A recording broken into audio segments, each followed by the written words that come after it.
Hello, hello. Welcome for another episode of Author Spotlight. Hey, it's your host with the most, your main man, Darren M. Palmer. Excited to be with you. I get the honor and the privilege to be able to go behind the scenes with best-selling authors from across the globe. Today, we have the wonderful, the beautiful, the brilliant, Axum Jax herself, Miss Courtney Dunham. Say hello to the people, Courtney. Hey, people. We're glad to have you on. We're glad to have you on. And Courtney, if you don't mind, for those who hadn't had an opportunity, I know some of you who are listening to this right now, you will see the show notes, and so you will know the links and things like that. But for those who are watching, could you share with them um, the name of your book? And if you don't mind, why did you write this book as your first book? Okay, the name of my book is Inside Out Beauty. And the uniqueness about Inside Out Beauty is that it's spelled INS capital YDE. And I wrote this as my first book because I needed to get my story out there. And that was how I wanted to break through, was telling my story. Now, when you sharing your story, I thought about you. I had someone come by the office just the other day, and you know it sounds easy rolling off your tongue right now with you saying it, but it was some challenges in writing and revisiting some of those times and seasons in your life. And so but for those who are writing, I want Courtney to speak to this because I know somebody who's listening right now who's thinking, I know I love Courtney's story, or I respect her so much for getting that done, but I don't want to dig up some of those skeletons. I don't want to deal with, or I'm afraid of how will people look at me, or would this cause harm to family, or would this, I don't want to disrupt. I don't want to be divisive, so to speak. And so, Courtney, those emotions better than anybody with the type of content that you created on this book. So if you don't mind, share with us, how were you able to get through? Let's make it a two phase. Let's start out first. How were you able to personally overcome and write on tough moments and subjects Mhm. in the book? Because you had to go and revisit that a little bit. So Right. talk to us about that first, and then we'll progress and move forward with some of the other stuff with other people. But let's start with you first. How were you able to overcome those tough moments when you had to revisit some of those times in your life? Well, let me say it was not easy. Um, but how I overcame it was keeping what I knew God told me to do at the forefront. Um, there were times when I was writing, and I had to revisit um, that life, and I would just cry and just let it out. But like I said, what kept me going was knowing that this was something that I needed to share. And once I kind of moved past the tears and rethinking everything, I went back to that one person that I wanted to touch, and knowing I needed to get through this so that they could get through whatever they're going through. Now, Courtney, I really appreciate you sharing it. And for those who are aspiring, authors, or writers out there, or bloggers, whatever your lane is, scripts, whatever it is, I want you to keep this in mind, because Courtney just gave us something that I think that is a pillar for success at anything that you're going to do, whether it's writing, it's a transferable skill. You have to understand servant leadership. And what I mean by that is you have to have a mindset of being selfless and targeting that person that could benefit from your story. You remember, you're not writing for everyone, you're writing for the right someone. Right. So when you get into those troubled times, when you get into that ditch or whatnot, or you get into writer's block, or you just deal where you just emotionally are wrecked, it's okay to take a moment off. It's okay Mhm. to cry about it. It's okay to take your mind and maybe read something or do something, listen to a song that to put you in another state. But keep in mind that somebody is waiting for your story, not Warren Buffett, not Michelle Obama's, not Steve Harvey's, not Carlos Slim in Mexico. They're waiting on your story.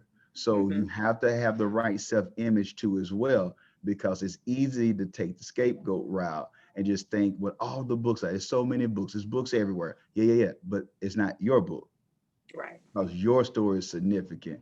And you talked about how you dealt with yourself personally, but let's go ahead and dive a little bit deeper into that.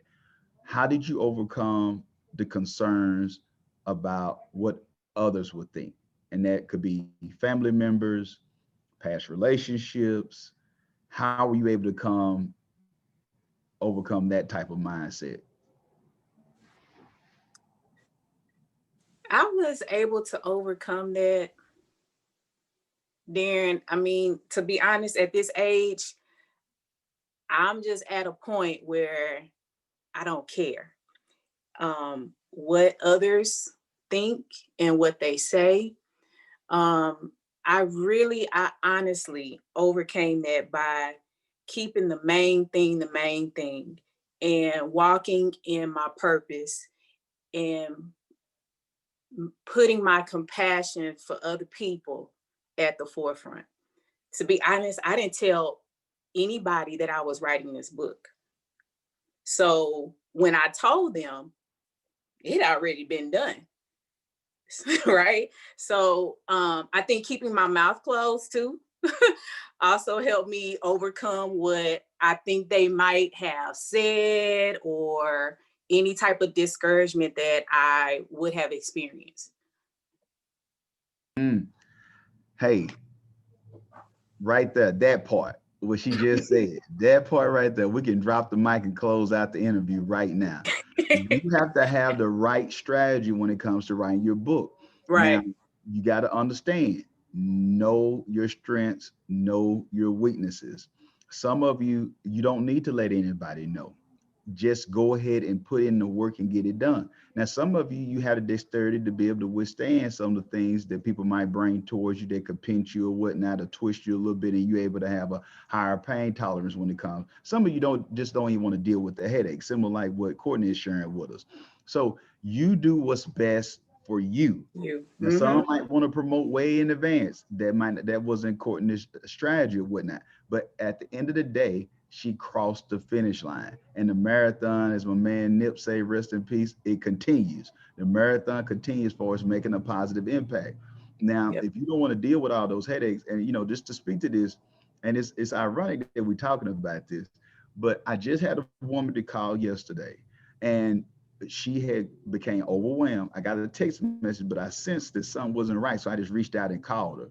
She had Mm-hmm. let her son-in-law and her daughter, let me go ahead and preface this, that neither one of them have done a book in their life, but they have overwhelmed her because it was a joyous occasion with her working on her book. But they came in, did you ask them about this? And the contract was this: we need to be marketing like. Now they haven't neither one of them had a book. They got Yeah. zero books combined, haven't did anything with this. So they don't went online and checked up. It's similar to the people who are diagnosing themselves by going on WebMD. Right. Because if you're on WebMD, you start to think that you got the symptom of everything they got on there. Do I got that? Do I got that Biola Corona? They don't even exist. You done came up with a word, because of the symptoms that you done got off WebMD. So you Right. want to deal with the right people and get the proper counsel. And also know that, hey, you don't have to do what everybody else do. You Mm-hmm. find the thing that works for you, because at the end of the day, you got to stay in your lane. I love the part that Courtney brought up on do you. Do you, boo. I know that's not proper English right now from the publisher, but at Right. the same time, I want y'all to understand that don't get concerned what other people think. Like that Mm-hmm. woman I had to tell, did they invest anything on your book? No, they didn't. Do they wasn't around when the money was put up. So why are we listening to what they talking about now? Right. Right.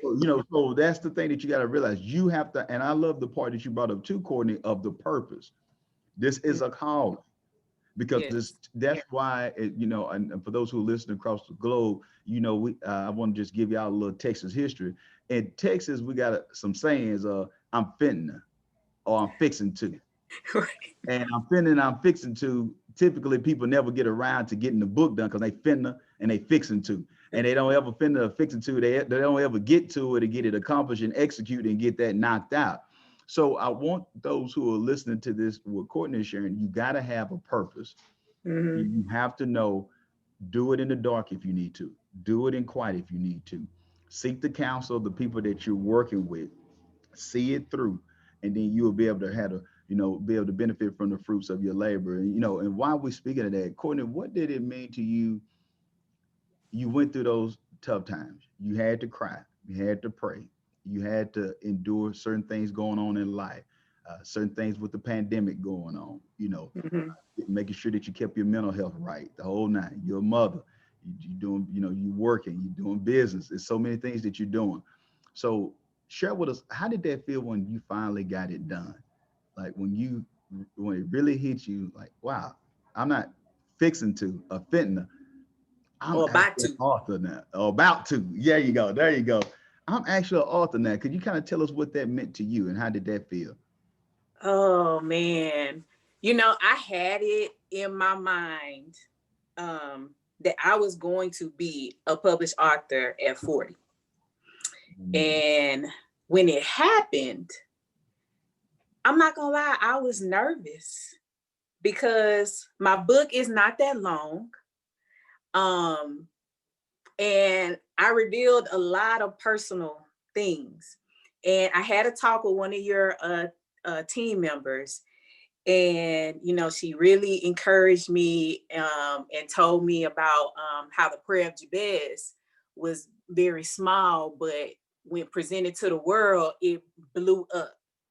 So when my book was in my hand, I was it was a ball of emotions. I was nervous, I was excited, and I was relieved because I finally told my story. And yeah, and I just, yeah, sometimes it's just, I'm still excited, right? I can't even put the words together, but oh man, yeah, it takes my breath away. Wow, wow. And it's for those who have joined the society or alum, or I like to say sorority or fraternity, no matter what it is. These days you don't want to say the wrong thing. But at the same time, for those, whatever group you want to say that you joined, when you became a part of the Authors Club, you really have a mutual respect because Mm, regardless of what road you took to get it done, you have a respect for a person because it really is, no matter your gender or your sexual orientation, it is a labor of love. right. When you hear people saying that you gave birth to a book, or it was a labor of love, now you get what they're talking about because you understand, like, hey, it wasn't for the faint of heart. That's why you don't see, even though the books that we know, is countless books out there, but then you got to realize that it's more books that are unfinished or not done compared to the ones that we have. And so Right. when we look at that and you see what you were able to accomplish, it also creates a ripple effect in other areas of your life, because Mm-hmm. now you start looking at, okay, well, I was able to do that. What's next? Other Right. things being seen so hard. It's not as daunting because, I've been able to accomplish that. And I just know personally in my life, with hearing what you just shared, Courtney, it was a shift in my whole life after I did the first book, because I was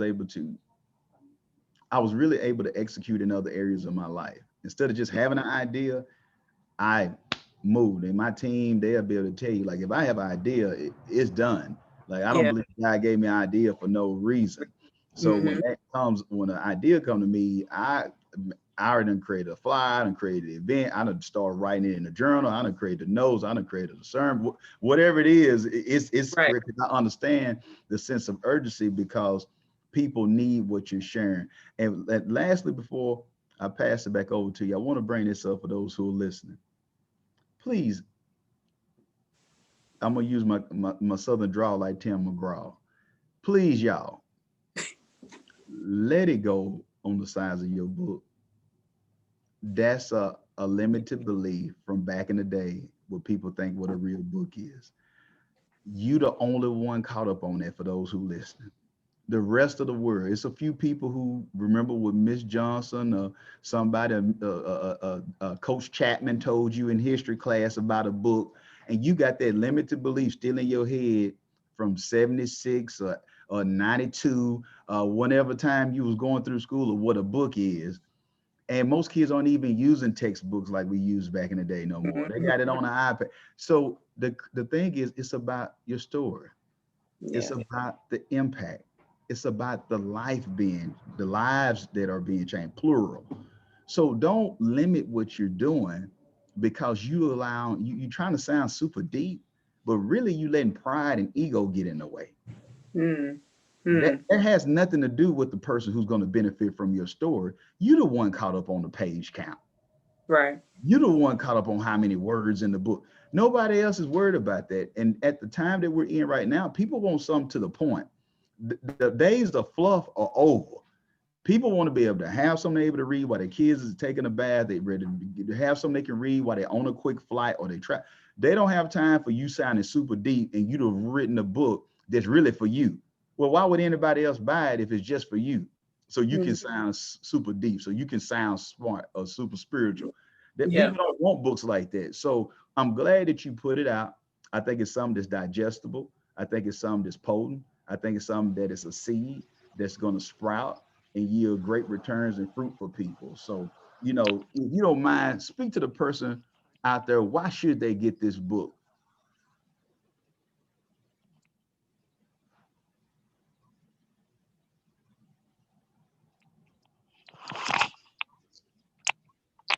Are you there, Courtney?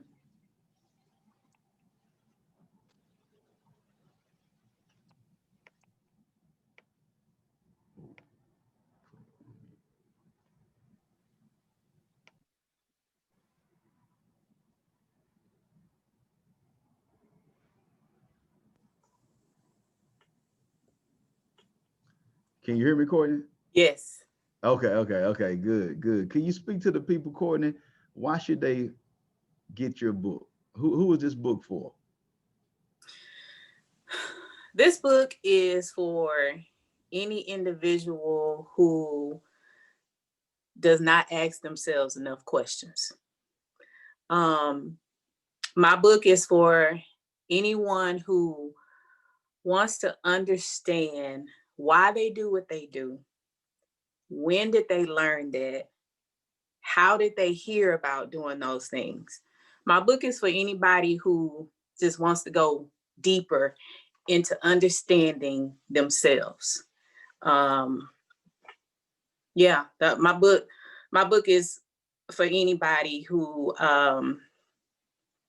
feels like they're alone in situations, like they're the only one experiencing something. Um, yeah, that's what my book is for. Those people. Wow. And I want y'all to understand this for those, and we're closing this out. But I want those. This is not just a ladies' book for the Mm-hmm. men who are listening to this.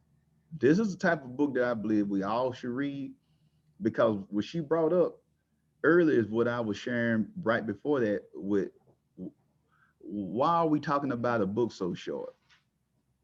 Where did they come from? Like that wasn't just we weren't just born saying a book had to be so many pages.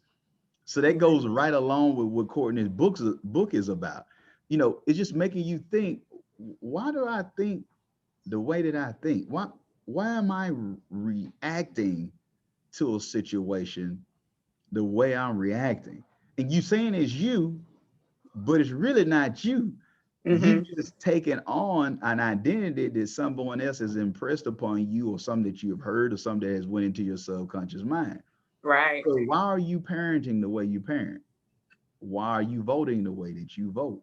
Why do you live where you live? Why are you in the profession that you're in?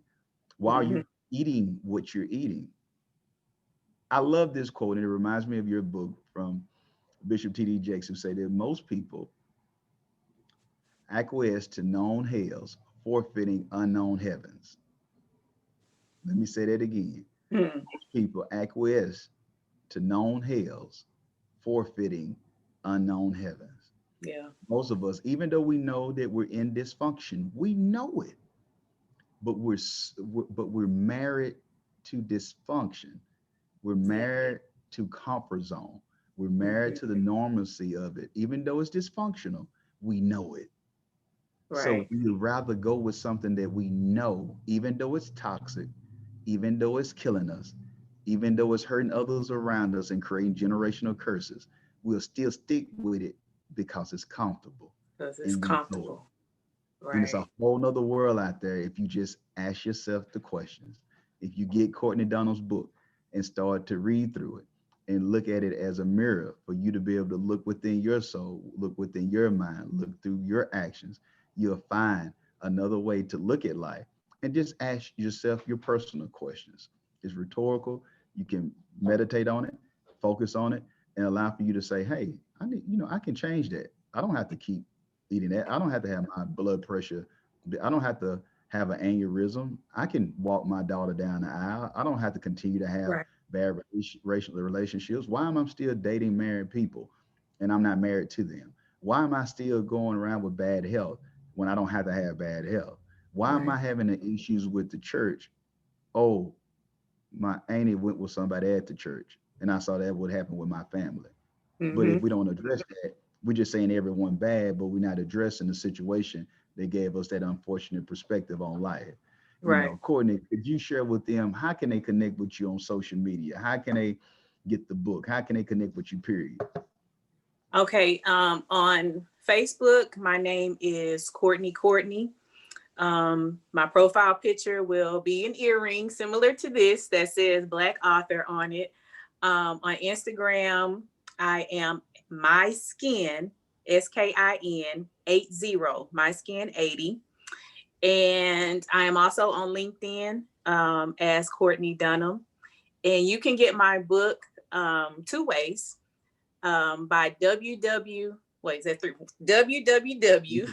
www.insideoutbeauty.com. And remember to spell inside INSYDE. And you can also get my book on Amazon. In the search box, you would have to put Courtney Dunham. That's DUNHAM. Because if you put Inside Out Beauty, it's going to spell inside wrong. So just put my Hmm. name and then you'll see the book. But I prefer that everyone goes to www.insideoutbeauty.com. Yeah, that's it. And also, you'll be able to have the opportunity to get the book autographed if you do it Mm-hmm. that way. If not, you would just get it from Amazon warehouse, and you wouldn't be able to have the personal touch and be able to have it autographed from the author Yes. herself. Yes. I My personally write Courtney a Dunham. message and autograph every single one. That's it. That's what you want. You want that authentic touch. You want to have Courtney just to write it down on it. You see it, from the author herself. So Courtney, we are so godly proud of you. We're excited for all that's happening. I wanted to Thank say that you're a testament to what it is for to be resilient. you. Not Hmm. allowing situations, not allowing environments, not allowing things to hinder you from moving forward. And I just know it's so many lives. And you're talking about legacy. Just think, what does this mean to your daughter? What does this mean later on down the road now with grandkids and descendants for years to come? That the bar is set high. Hmm. Like you come in and you already looking at that. Wow, she graduated. Not only did she graduate, she did this. She was an author. People are sharing testimonials of how this helped their life. Like this is helping friends right now with your grand. See, this is the thing that it's the gift that keeps on giving you all Right. out there. So don't get caught up on just a book or $20 or just don't give up your higher being dealing with low hanging fruit. You got to Yeah. think this is generational here what Courtney has been able to do. So kudos you, Courtney, and any way we can be of assistance to you, we would love to. But thank you so much for coming on to Author Spotlight. Oh, thank you for having me, and I appreciate you and your team. Thank you. Anytime, anytime. For those who are tuned in, remember that if you won't change, be the change. Until next time, remember that this is the year for your new book. Amen.